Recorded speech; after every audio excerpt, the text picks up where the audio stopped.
Alors, bienvenue dans Play On Me version 2000, même si ici il y a un logo 2014. Bon.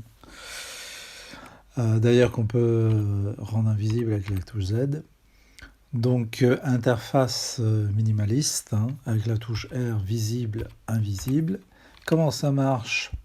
Je me déplace dans l'arborescence, soit avec la souris, soit avec le doigt pour un écran tactile, ou avec les touches du clavier, ce que je fais là, et je vais chercher mes boucles qui sont classées par thématique. Et je voulais vous montrer un exemple de boucle de fleurs. Voilà, bon, constitué de photos.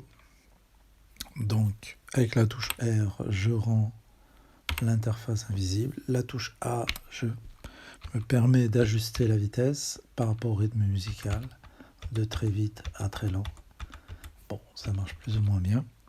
Double-clic sur A, je reviens à la vitesse initiale. Avec la touche F, je peux agir sur la luminosité, vers le blanc et vers le noir. Double-clic, position initiale. Je peux aussi colorer l'image, par exemple ici, rajouter du rouge et enlever le reste des couleurs. Il y a aussi un effet que j'utilise beaucoup, ce que j'appelle l'effet flash. Oh, je reviens à la position initiale. La touche barre d'espace, c'est un arrêt sur image, effet miroir avec un zoom, que je combine souvent avec la touche K, ce que j'appelle distorsion. Une fois zoom avant, une fois zoom arrière. Je rappuie sur la barre d'espace, je reviens à la position initiale. Voilà l'essentiel. Ce que je peux rajouter, il y a aussi, je peux zoomer dans l'image et la réduire en taille. Zoom arrière avec la touche D. Je rappuie ou la barre d'espace. Je reviens à la position initiale. Zoom avant, par exemple, toujours avec la touche D et les flèches vers le haut. La boucle continue à tourner et je zoome. Touche haut, je reviens à la position initiale. Donc voilà un exemple avec des images. Maintenant un autre exemple avec ce que j'appelle tout ce qui est graphique, logo, pictogramme, etc. Ici notamment la série 1 par exemple. Donc même principe, je peux accélérer la vitesse, la réduire. Je peux colorer l'image. Le fond reste en couleur, associer un flash, faire un zoom. On n'a pas vu encore, je peux aussi déclencher une rotation combinée à un zoom.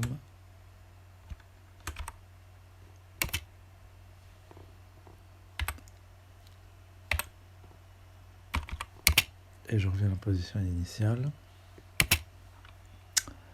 Voilà l'essentiel. Alors oui, effectivement, avec la touche P, je peux me déplacer aussi. Déplacer la boucle, la réduire par exemple, etc. Et dernier type de contenu, tout ce qui est contenu texte avec des messages, etc. Donc très simple aussi. Donc même principe, j'accélère.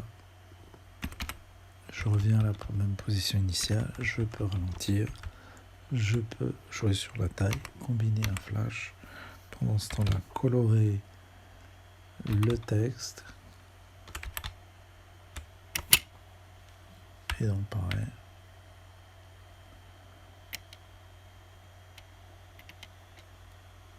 Alors bien sûr, c'est pour ça qu'en fait je vais vous montrer dans une deuxième vidéo le dispositif dans sa totalité avec les deux Vaio et la mixette vidéo, puisque là en fait le gros inconvénient c'est que j'ai qu'une couche et vis-à-vis du public je peux pas montrer l'interface pendant que je mixe. Donc c'est pour ça que j'ai deux Play On Me avec une mixette vidéo qui me permet de rajouter une deuxième couche avec des effets style mix, chroma key, etc. Mais voilà pour résumer ce que fait à peu près la version Play On Me 2000. Sachant qu'il y a aussi un autre mode d'image, longue série d'images. Là, tout ce qui est en bleu, mais malheureusement sur cet ordi, il ne fonctionne pas. Je vous montrerai peut-être ça dans la seconde vidéo. Même principe, sauf qu'au lieu que ça soit des images intégrées dans une boucle flash, elles sont chargées directement en mémoire sous une forme de suite de JPEG. Voilà.